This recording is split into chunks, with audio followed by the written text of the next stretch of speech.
សូមស្វាគមន៍មកកាន់វីដេអូមេរៀនទូរស័ព្ទភាគ1មេរៀនទី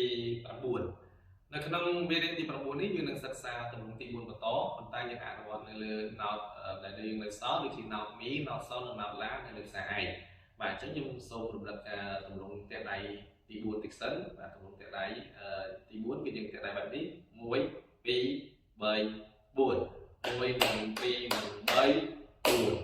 1និង2និង3 4បាទសម្រាប់ការទះដៃទម្រង់ទាំង4នេះដែរអាចសូមមើលវីដេអូចាស់ៗរបស់យើងចាប់ពីវីដេអូទី2រហូតដល់វីដេអូទី7បាទឥឡូវខ្ញុំសូមបង្ហាញអំពីរបៀបដែលយើងលេងទម្រង់ទី4នៅលើ note sol la do re ហើយ mi ហើយ sol la អញ្ចឹង sol បាទ sol គឺខ្សែគោប្រឡែងបាទកាលណាកាត់បន្តទី2ជាមួយនឹង note នៅខាងក្រោមហ្នឹងកាលណាគឺ note កាត់ចាំបន្តទី2បែបហ្នឹងគឺយើងឲ្យប្រើខ្សែគោហ្នឹងហើយអញ្ចឹង sol តាតែ sol g la យើងតាតែ sol a do បាទខ្សែគោហ្នឹងដៃរៀងហ្នឹងយើងតាតែ sol c re យើងតាតែ sol d គឺខ្សែឯកតាមទៀតយើងមាន note mi គឺម្រៀងជើងអបាទតាមទៀតដៃនាងនៅលើខ្សែឯកនេះយើងហៅ sol ហើយនេះកូនដៃ la អញ្ចឹងនៅទូរស័ព្ទនេះមាន sol la ចំនួន2កន្លែងគឺ sol la ខ្សែគោនិង sol la ខ្សែឯកអញ្ចឹងសួរថាតើពេលណាយើងដឹងលេង sol la ខ្សែគោពេលណាយើងដឹងថាលេង sol la ខ្សែឯកហ្នឹងគឺនៅក្នុងមេរៀនបន្តគឺយើងនឹងលេងនិមិត្តសញ្ញាដល់ពេលនោះយើងនឹងដឹងថានៅពេលណាយើងគួរលេងទូរស័ព្ទខ្សែ sol la ខ្សែគោឬក៏ sol la ខ្សែឯកហើយយើងនឹងបង្ហាញអំពីរបៀបលេងណោទាំងអស់នៅលើទម្រង់ទី4សិនបាទលើកទី1បាទយើងបង្ហាញ3ដងបាទលើកទី1 1 2 3 4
នៅក្នុងទម្រង់ជាមូលដ្ឋាននេះបទជាមូលដ្ឋានដោយសារយើងអត់ប្រើម្រាមកដាលអញ្ចឹងខ្ញុំរកទម្រង់ដែលខ្ញុំបង្ហាញគឺខ្ញុំអត់ប្រើម្រាមកដាលទេតែប៉ុន្តែម្រាមកដាលនេះគឺ note C និង note fa យូរតទៅពេលចូលដល់បទកម្រិតធំបានយើងមាន note C និង note fa តែជាទូទៅបើត្រឹមតែបទរបស់វិជាប្រៃនេះគឺมันមានម្រាមកដាលទេបើសិនយើងរៀនក្នុងតំណោបាទបើយើងរៀនតំសោវាអាចមានប៉ះម្រាមកដាលតែជាដំបូងគឺយើងនឹងរៀននៅក្នុងតំណោសិនទេបាទចំពោះសម្រាប់វីដេអូនៅពេលនេះខ្ញុំសូមបញ្ចប់ត្រឹមប៉ុណ្ណឹងហើយនៅក្នុងវីដេអូបន្តគឺយើងនឹងរៀនមើលនិមិត្តសញ្ញានៅលើក្រដាស់ម្ដងថាតើnote sol la do re mi sol la ដែលយើងលេងទាំងបាបានហ្នឹងនៅលើក្រដាស់តើវាមាននិមិត្តសញ្ញាបែបម៉េចហើយយើងរៀនចំណាំវាបែបម៉េចនៅពេលដែលចូលបទយើងគ្រាន់តែមើលតាមនិមិត្តសញ្ញានេះគឺយើងអាចលេងបានតែម្ដងហើយចំពោះការដែលយើងហាត់ម្រាមដៃនៅផ្ទះយើងអត់មានគ្រូនៅក្បែរទេអញ្ចឹងយើងមាន tuner នៅក្នុងទូរស័ព្ទចាំដឹងថា tuner នេះយើង download យ៉ាងម៉េចហ្នឹងសូមមើលទៅវីដេអូទី1ខ្ញុំបានដាក់ link download ដែរហើយនៅពេលដែលយើងរៀនលេងយើងរត់ខ្សែទូរស័ព្ទរបស់យើងខ្សែខោគឺអក្សរ G លេខ4ហើយចំណែកឯខ្សែឯកគឺ D លេខ5តទៅទៀតនៅពេលដែលយើងចាប់ហើយយើងបើក tuner នឹងចោលទៅហើយយើងចាប់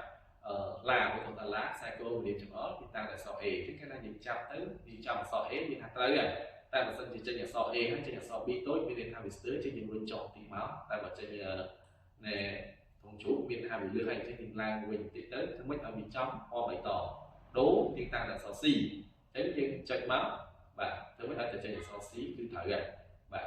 តែដូចខ្ញុំបញ្ជាក់ចឹងបើចេញអក្សរធំជួបមានថាលឿនហើយចេះយើងឡើងមកលើបន្តិចមកដើម្បីឲ្យវាត្រូវបាទចំពោះការហៅឈ្មោះ note ជាភាសាខ្មែរហើយនឹង អក្សរតាមជាភាសាអង់គ្លេសខ្ញុំបានសរសេរនៅក្នុង caption ខាងលើដែរសម្រាប់សិស្សទាំងអស់យកទៅហាត់ជាមួយនឹង tuner បាទអញ្ចឹងខ្ញុំសូមបញ្ចប់ត្រឹមនេះជួបគ្នានៅក្នុងវីដេអូបន្ត